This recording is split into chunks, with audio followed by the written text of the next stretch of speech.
मुझे बचपन से पर्दा करने की आदत थी और हमारे घर का माहौल भी काफ़ी सख्त था।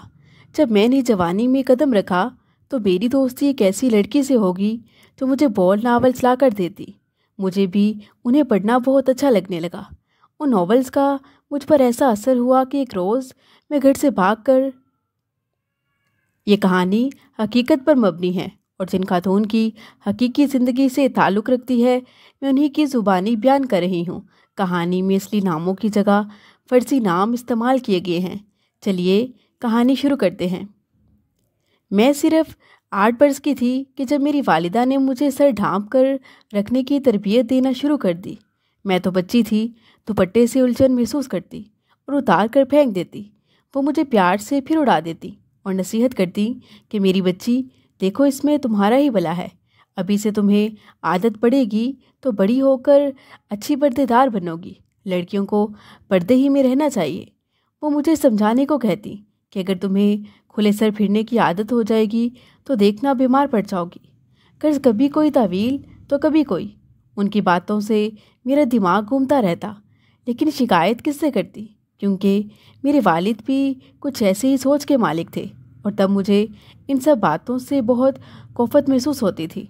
घर में मुझसे प्यार तो सब करते थे, लेकिन मेरी उलझन को कोई ना समझता था। मुझे वालिद से भी बस यही सुनने को मिलता, बेटी तुमको घर से बाहर नहीं झांकना और खुले सर तो घर में भी नहीं फिरा करो, यही मेरी खुशी है। भाई भी कुछ कम ना था, अगर कभी खिड़की भी खुली देखता तो आकर खुद बंद कर देता। लगता था मेरे घर वाले मुझे हर बला से बचा कर रखना चाहते थे। मेरे लिए घर में ही एक टीचर लगवा दी गई जो रोज़ मुझे घर पढ़ाने आती। मैं अगर कभी पड़ोस में किसी के घर जाने को कहती तो अम्मी समझाने लग जाती कि बेटी किसी के घर बिला वजह नहीं जाना चाहिए, बेटियां तो अपने घरों में ही अच्छी लगती हैं। मैं आगे से कहती कि दूसरों की बेटियां भी तो एक दूसरे के घर आती जाती है ना, आप लोग मुझ पर कुछ ज़्यादा ही पाबंदियाँ लगाते हैं। अक्सर पड़ोस वालों की बेटी भी तो हमारे घर मेरे पास आती है ना, तो मैं अगर उससे मिलने उसके घर चली जाऊंगी तो कौन सी कयामत आ जाएगी। वो मुझसे कहती है कि तुम हमारे घर क्यों नहीं आती हो। अम्मी फिर कोई ना कोई तवील देकर मुझे समझाने लगती। गर्ज मेरा बचपन हम जोलियों के साथ बहुत कम खेलने, ओढ़ने संभालने और माँ की नसीहतें पले बांधते गुजर गया। मुझे 11 साल की उम्र में स्कूल भेजा गया। 4 क्लासें घर पर टीचर ने पढ़ा दी थी। मतलब ये था कि मैं कुछ समझदार हो जाऊँ ताकि स्कूल में टीचर की डांट टपट सहूँ और कुछ समझदार भी हो जाऊँ। दरअसल मेरी वालिदा मुझसे बहुत प्यार करती थी। वो मुझे किसी अनमोल शय की तरह हर किसी की नज़र से बचा कर रखना चाहती थी। मैं उनकी नज़र में एक गुड़िया जैसी थी, यहाँ तक कि स्कूल भी खुद छोड़ने जाती। शायद कि इतनी एहतियात कुदरत को पसंद ना आई। उन्होंने मुझे ज़्यादा सहेलियों की संगत से भी महरूम रखा था। मगर कल क्या होगा किसी को क्या खबर। किसी के वहमो गुमान में भी ना था कि अच्छी भली सेहतमंद और तवाना खातून एक दिन अचानक इस जहान से रुखसत हो जाएगी। मेरी अम्मी को हैज़ा हुआ और 4 रोज़ में ही इस मर्ज़ ने मेरी माँ की जान ले ली। कि सदमा मेरे लिए क़यामत से कम ना था। उनके इस दुनिया से चले जाने के बाद मुझे एहसास हुआ कि माँ बच्चों के लिए कितनी बड़ी नेमत होती है। मैं तो उनके बिना सोती भी ना थी। मेरी कोई बहन भी ना थी। हम 2 ही बहन भाई थे। एक बड़ा भाई था जो ज़्यादातर अपनी पढ़ाई में या फिर कभी अपने दोस्तों के पास खेलने चला जाता।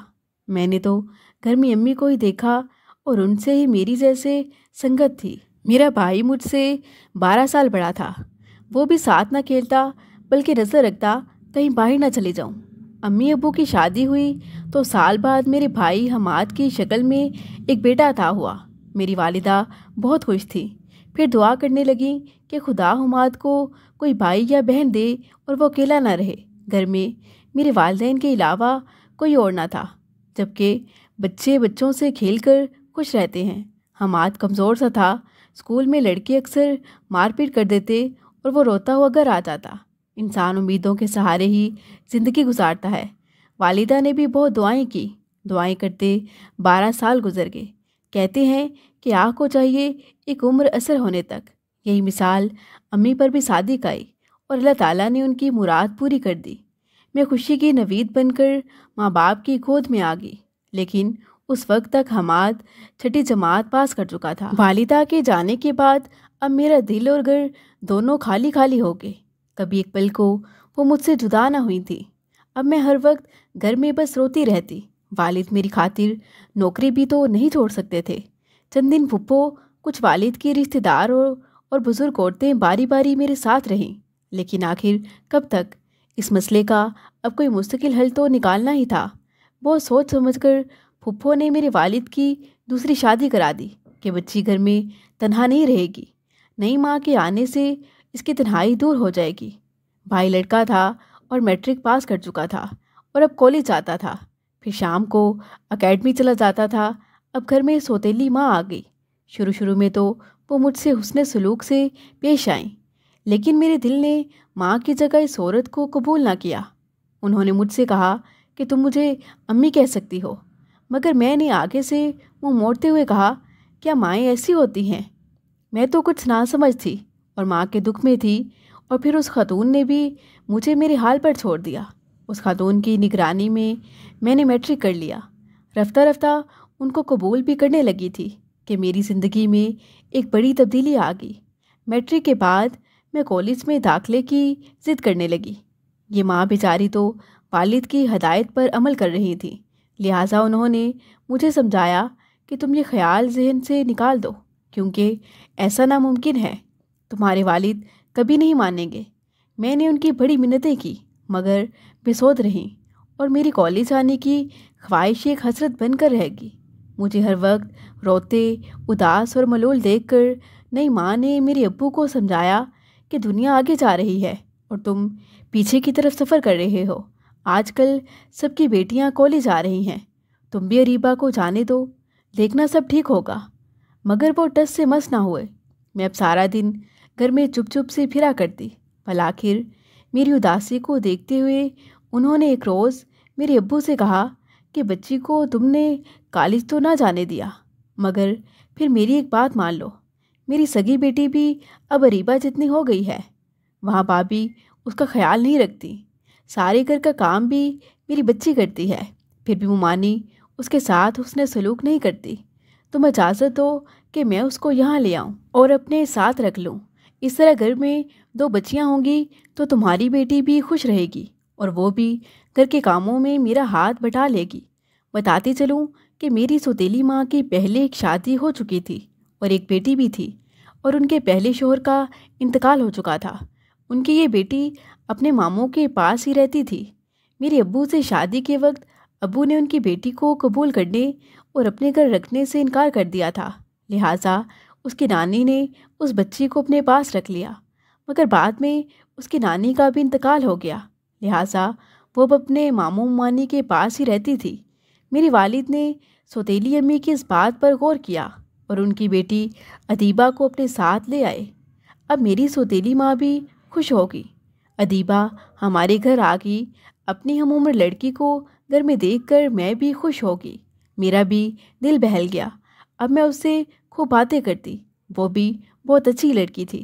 جلد ہی میرے ساتھ کل مل گئی، ہم دونوں ایک ہی کمرے میں سوتی، ہر وقت ساتھ رہتی۔ پہلے میں بہت کم کام کرتی تھی، مگر اب تو میں ادیبہ کو گھر کا کام کرتے دیکھ کر خود بھی اس کے ساتھ کام کرنے لگی۔ ہم دونوں مل کر ساتھ گھر کا کام کرتی تو امی کو بھی سکھ مل گیا، میرا بھی دھیان بٹ گیا۔ اب ابو بھی اس کا بیٹی کی طرح ہی خیال رکھتے، کیونکہ میری ماں نہیں تھی تو اس کا باپ نہیں تھا۔ ادیبہ سے ملنے کبھی کبھار اس کی ماموزاد ہنا آیا کرتی۔ بیوی کے رشتے کا احترام کرتے ہوئے میرے والد نے ہنا کو بھی نہ روکا۔ اب میرے پاس ایک نہیں 2 سہیلیاں ہوگی، وہ جب چاہتی آ جاتی اور ہمارے ساتھ خوب باتیں کرتی۔ مجھے بھی اپنے گھر آنے کا کہتی، لیکن مجھے اس کے گھر جانے کی اجازت نہیں تھی۔ بتاتی چلوں کہ ہنا ایک کافی تیز ترار قسم کی لڑکی تھی، کافی باتونی بھی تھی۔ وہ میرے کمرے میں آ جاتی اور میرے ساتھ بھی خوب باتیں کرتی۔ اس دوران ادیبہ امی کے پاس کچن میں بھی چلی جاتی اور کھانا بنانے میں ماں کی مدد کرتی۔ میں نے محسوس کیا کہ ہنا اب مجھے زیادہ توجہ دیتی تھی۔ وہ جب آتی مجھے کمرے سے باہر نہ جانے دیتی کہ تم سے ہی تو ملنے آئی ہوں، اور یوں اپنے پاس बिठाए रख दी। मेरा भी दिल उसे लग गया था। वो हमारे घर हफ्ते में एक बार आती थी। जब आती दिल करता उसे जाने ना दूँ।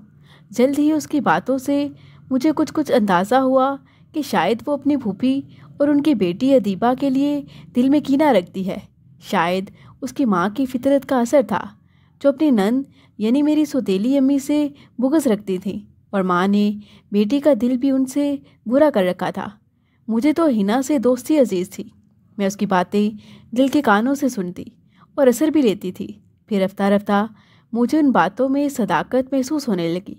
वो कुछ इस अंदाज से बताती कि मेरा दिल यकीन कर लेता।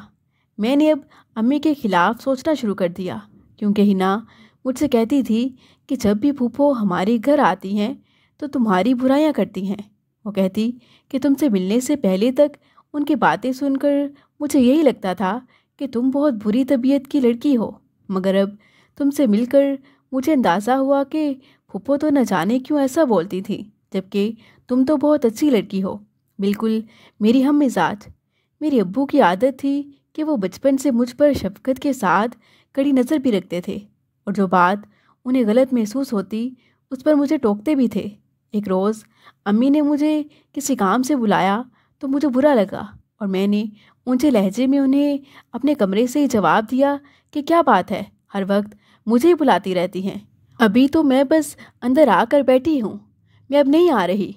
मैं अपना कमरा साफ़ कर रही हूँ। हालांकि मैं उस वक्त बिस्तर पर दराज थी।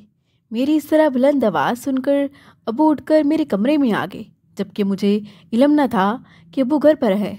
वालिद साहब को मुझे देखकर बेहद गुस्सा आया, क्योंकि मैं अपने कमरे में लेटी हुई रिसाला पढ़ने में महू थी। उन्होंने आकर रिसाला मेरे हाथ से छीन लिया, और अंग्रेज़ी रिसाले का मुताला करते देखकर उनको इस कदर गुस्सा आया कि उन्होंने ज़िंदगी में पहली बार मुझे एक थप्पड़ रसीद कर दिया। मैंने वालिद के थप्पड़ का बहुत ज़्यादा असर ले लिया। दिन भर रोती रही। वालिदा ने पूछा तो मैंने कुछ ना बताया, अलबत्ता अदीबा को बता दिया। उसे भी अफसोस हुआ और मुझे उसने चुप कराया। अगले रोज़ वालिद दफ्तर चले गए, तब हिना आ गई। वो अपना रिसाला लेने आई थी। मैंने उसे बता दिया कि वो अब्बू ने रिसाला मुझसे छीन लिया है, बल्कि थप्पड़ भी मारा है, ये देखो। उसने मेरी दिलजोई की, कहने लगी, अरे इस रिसाले में तो कुछ भी नहीं। वो रिसाले तो तुमने कभी देखे ही ना होंगे, जो वाकई बुरे होते हैं। खुदा जाने क्यों एक आम फिल्मी रिसाले पर उन्होंने इस तरह मारा है। अगर मेरे वालिद ऐसे होते तो सचमुच मैं तो घर से चली जाती। मुझे तो तुम्हारी समझ नहीं आती कि पता नहीं ऐसे माहौल में तुम कैसे रहती हो। मैंने आगे से रोते हुए कहा कि दिल तो मेरा भी चाहता है कि कहीं चली जाऊं, लेकिन नहीं जा सकती। जाऊं भी तो कहाँ जाऊं? वो कहने लगी, तो तुम्हें खबर नहीं है कि हर शहर में एक दारुल अमान होता है। हमारे शहर एक बार मेरी खाला की बेटी घर से नाराज़ होकर निकली थी, मगर चलते चलते थक गई और एक पार्क में जाकर बैठ गई। वहाँ एक पुलिस वाला आया। वो कुछ देर उसे देखता रहा, फिर लड़की के पास आया और पूछा कि तुम यहाँ अकेली किसके इंतज़ार में बैठी हो। उसने बताया कि मैं घर छोड़ आई हूँ। मेरे घर वाले बहुत जालिम हैं। माँ सौतेली है, मुझ पर जुल्म करती है, और बाप मुझे उनकी झूठी शिकायतों पर मारते हैं। इसलिए मैं घर नहीं जाऊंगी। आप मेरे साथ एक नेकी कर दो कि मुझे दारुल अमान पहुंचा दो। पुलिस वाला शरीफ आदमी था। उसने पहले तो नुशीन को समझाया, मगर वो कहने लगी, ठीक है, आपने नहीं मदद करनी तो आप ही यहाँ से चले जाओ। अगर मुझे तंग किया तो मैं ट्रेन के नीचे आकर खुदकशी कर लूँगी। तभी पुलिस वाले ने उसको किसी तौर दारुल अमान पहुँचा दिया। कुछ दिनों बाद दारुल अमान वालों ने खालू को फ़ोन किया और वो बेटी को मना कर घर ले आए। और मुझे नुशीन ने बताया कि वो तो बड़े सुकून की जगह थी। जो लड़कियां वहाँ रहती हैं उनके बड़े मज़े होते हैं।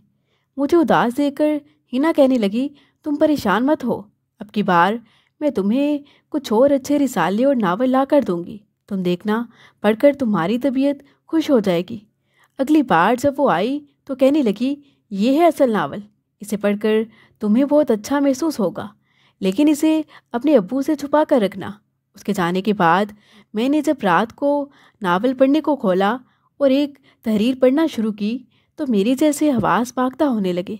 मैं सोचने लगी, हिना ने ये मुझे कैसा नावल दे दिया है। दरअसल मुझे उन दिनों ज़माने की हवा नहीं लगी थी, दुनिया का कुछ पता ही नहीं था। अगले रोज़ वो फिर आ गई और जब मैंने उसे उस बारे में बात की तो वो कहने लगी, अरे अब तुम बच्ची थोड़ी हो, असल नावल तो यही पढ़ने के होते हैं, तुम पढ़कर तो देखो, तुम्हें बहुत सुकून मिलेगा। मैंने वो नावल पढ़ना शुरू किया तो मुझे भी वो अच्छा लगने लगा, मगर फिर मुझे अचानक अपनी वालिदा का ख्याल आ जाता कि अगर वो ज़िंदा होती तो उन्हें कितना बुरा लगता, या अगर वाली साहब ने मुझे देख लिया तो वो तो मुझे जान से मार देंगे। लिहाजा मैंने तौबा की कि मैं इस तरह के नावल्स बिल्कुल नहीं पढ़ूंगी। मैंने हिना को भी सख्ती से कह दिया कि आइंदा मेरे लिए इस तरह के नावल मत लाना। मेरे अब्बू को खबर होगी या भाई को तो वो तो मेरी जान ले लेंगे। उन दिनों मैं बहुत हसास हो रही थी और हिना ने भी सौतेली माँ के खिलाफ बातें करके मेरा दिल बुरा किया था।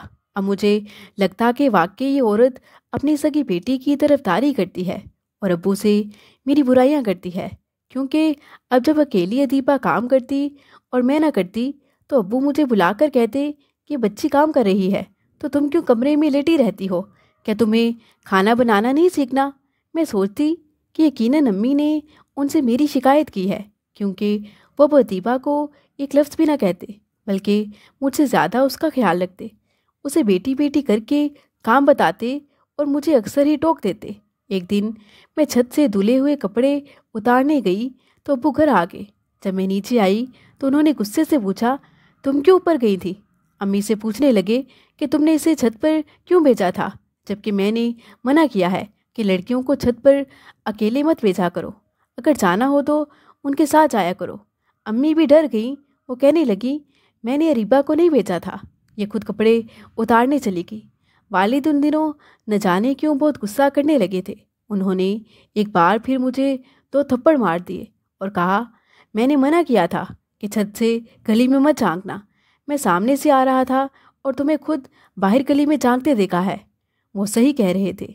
मैं जब छत पर कपड़े उतारने गई तो यूं ही गली में झांक लिया, ये सोचकर कि अब्बू तो दफ्तर में है। यही सोचा कि मेरी उम्र की सभी लड़कियां ऐसा करती ही हैं, मगर हमें चूँकि ख़ास तौर पर तमाम वक्त घर में रहने की आदत थी, इस लिहाज से अब्बू की बात भी ठीक थी। उनका ख्याल था कि लड़कियों पर नज़र रखनी चाहिए ताकि वो कोई गलती ना करें। बहरहाल दूसरी बार थप्पड़ खाया तो मेरे होश उड़ गए। अम्मी से मज़ीद नफ़रत हो गई। उन्होंने अपनी सफाई पेश की थी, जिसकी वजह से वालिद को गुस्सा आ गया।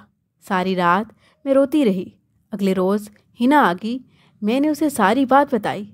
मैं तो इस गुस्से में थी और दुख से कलेजा फट रहा था, सो मैंने उससे कहा कि मुझे बताओ कि वो जगह कहाँ है। अगर दोबारा अब्बू ने अम्मी की शिकायत पर मुझे मारा तो मैं वहाँ चली जाऊँगी। हिना एक शैतानी दिमाग की लड़की थी। वो शायद अपनी फूफो से कोई बुगस निकालना चाहती थी। उसने कहा कि मेरी खाला के पास उस जगह का फ़ोन नंबर होगा, एक औरत इंचार्ज है, वो फ़ोन उठाएगी और तुम्हारी बात सुनेगी। मैंने कहा, लेकिन हमारे घर तो फ़ोन नहीं है। वो कहने लगी, अरे पागल लड़की, अपने घर से कोई लड़की फ़ोन नहीं करती, करेगी तो वो क्यों भला उस लड़की को घर से ले जाएंगे। अलबत्ता तुम बाहर से वहाँ फ़ोन कर सकती हो, किसी पीसीओ से फ़ोन कर लेना। एक तो तुम्हारे घर की पिछली सड़क पर ही है, वहाँ दुकान में चली जाना, कहना कि मुझे फ़ोन करना है। वो पैसे लेकर फ़ोन करने देते हैं, नंबर मैं तुम्हें ला दूँगी।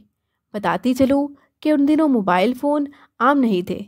मैंने हिना से कहा, इस बार जब आओ तो नंबर ज़रूर ले आना। वो कहने लगी, हाँ हाँ ज़रूर, बुरे भले वक्त में ये नंबर ही काम आते हैं। सौतेली माएँ ऐसे ही छुप कर वार करती हैं। हमारी फूफो भी तुम्हारे अब्बू के तुम्हारे पीछे कान भरती हैं, तभी तो उन्होंने तुम्हें 2 बार मार दिया।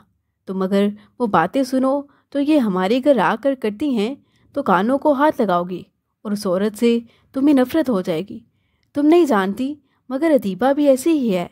देखो, मेरा ना बताना कि मैंने तुम्हें ये सब बताया है, वरना वो मेरे अब्बू से शिकायत करके मुझे पिटवा देंगी।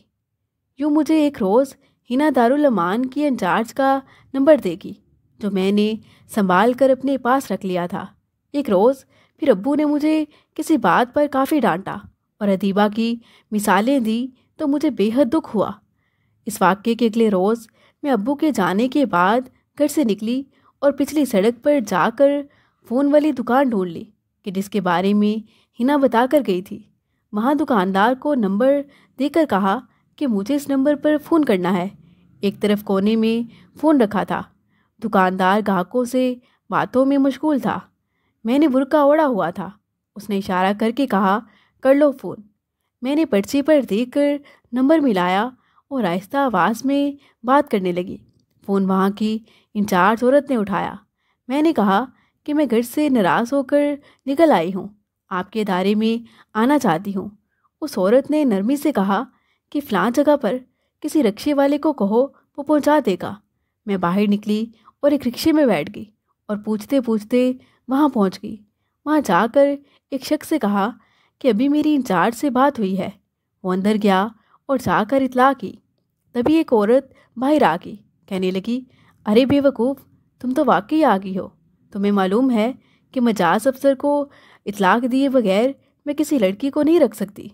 میں نے کہا، تو دے دے اطلاع، اب میں واپس تو نہیں جا سکتی، سوتیلی ماں کی ستائی ہوئی ہوں، واپس جانے پر مار پڑے گی۔ اس نے مجھے بغور دیکھتے ہوئے کہا، اچھا آؤ۔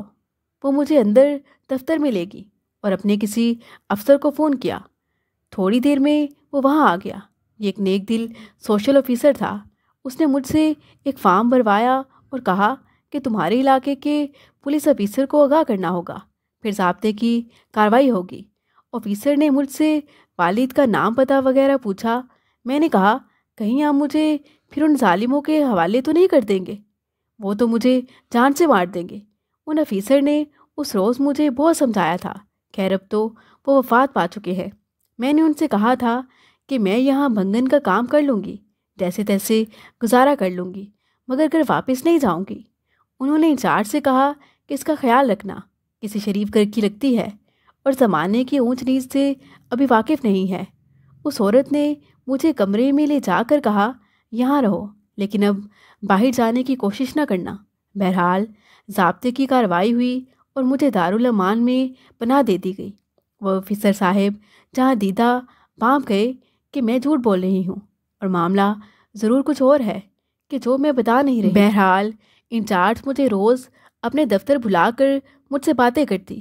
وہ چاہتی تھی کہ میں اصل احوال اور پتہ درست بتا دوں تاکہ وہ میرے وارثوں سے رابطہ کرے، کیونکہ میری صحت اور حالت بتا رہی تھی کہ میں سوتیلی ماں کے ہاتھوں ستم رسیدہ نہیں ہوں۔ یہاں ایک بڑے حال نما کمرے میں پلنگ پڑے ہوئے تھے جہاں لڑکیاں اور عورتیں رہ رہی تھیں۔ یہاں میرے ساتھ 2 بنگالی لڑکیاں بھی تھیں جنہیں نوکری کا جھانسا دے کر ایک بردہ فروش پاکستان لے آیا تھا۔ انہوں نے ان کو دیہاتوں میں بیچا اور پھر وہ کھیتوں میں کام کرتے کرتے بھاگ کر شہر جانے والی بس میں یہاں آ گئی۔ اس کے علاوہ بھی ہر عورت کی ایک نئی اور دل دہلا دینے والی کہانی تھی۔ غرض کہ یہاں کی اجاڑ دنیا دکھوں سے بھری تھی، جہاں کچھ میری طرح کی بے وقوف لڑکیاں بھی پناہ لیے ہوئے تھیں، مگر سبھی کے حالات برے تھے۔ وہ بے وقوف اپنے ماں باپ کا گھر چھوڑ کر اور محبوب پر اعتبار کر کے پچھتا رہی تھی۔ اس چھت تلے پناہ لینے والی کوئی بھی بد نصیب چین سے نہیں تھی۔ چند دنوں بعد ہی مجھے یہاں اپنی غلطی کا احساس ہو گیا اور اب پچھتانے لگی، لیکن واپس جانے سے خوف زدہ تھی کہ میں نے بہت بڑا غلط قدم اٹھا لیا تھا۔ اب ابو اور بھائی کی یاد ستاتی کہ جنہوں نے مجھ سے پیار کیا، میرے ناز اٹھائے تھے۔ اب مجھے سمجھ آئی کہ گھر کی 4 دیواری کے اندر کتنا سکون اور تحفظ ملتا ہے۔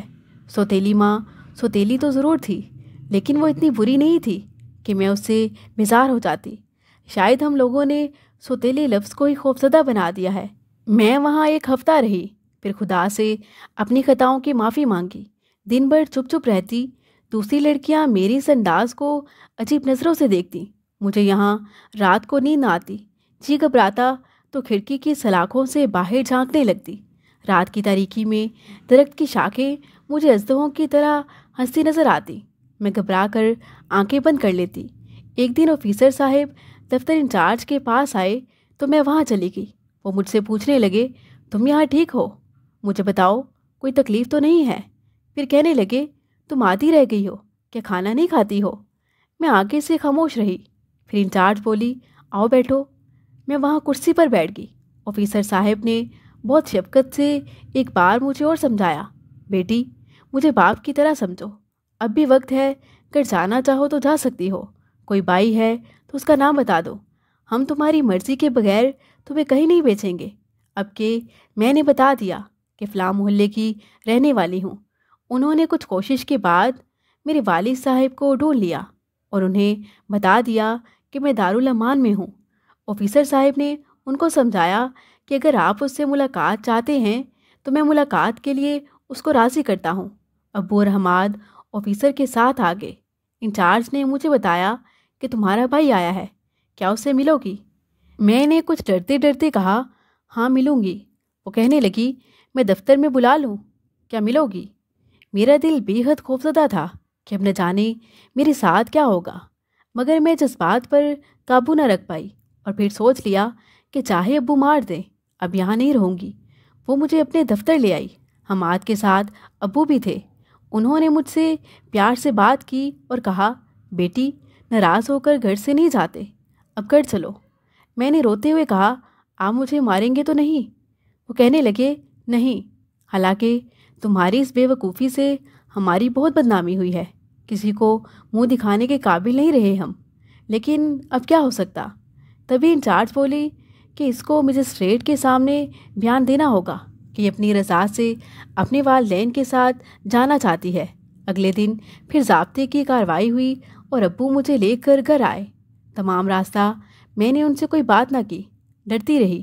ان کو بتا دیا تھا کہ آپ نے مجھے مارا تھا اور میں دکھی ہو کر گھر سے نکلی تھی، اور بات بھی یہی تھی۔ پھر بھی انہوں نے گھر پہنچ کر مجھے چند تھپڑ ضرور لگائے اور کہا، دیکھ لیا گھر چھوڑنے کا انجام، اب میں لوگوں کو کیا جواب دوں گا۔ بہرحال اس کے فوراً بعد ابو نے میری شادی اپنے بھتیجے سے کر دی۔ ہمارے تایا لاہور میں رہتے تھے، ان لوگوں کو اس وقت تو کسی بات کا علم نہ تھا، اور میرا نکاح بھی سادگی سے کیا گیا، پسند لوگوں کو ہی بلایا گیا۔ اللہ نے مجھ پر ترس کھایا، مجھ سے زیادہ میرے ابو پر، جو کہ نہایت شریف آدمی تھے اور محلے میں ان کی عزت تھی۔ سچ ہے، بے وقوف لڑکیاں کبھی کبھی جذبات میں آ کر بہت غلط قدم اٹھا لیتی ہیں۔ میں خوش قسمت تھی جو بچ گئی۔ اب تو میرے والدین وفات پا چکے ہیں اور میں بھی پختہ عمر کو پہنچ چکی ہوں، لیکن اب بھی سوچتی ہوں کہ اگر اللہ اس غلطی پر مجھ پر مہربان نہ ہوتا تو کیا ہوتا۔ اللہ پاک سے دعا ہے کہ وہ تمام بہنوں بیٹیوں کو نیک ہدایت دے اور ان کے نصیب اچھے کرے۔ مزید دلچسپ سچی کہانیوں کے لیے چینل کو سبسکرائب کریں۔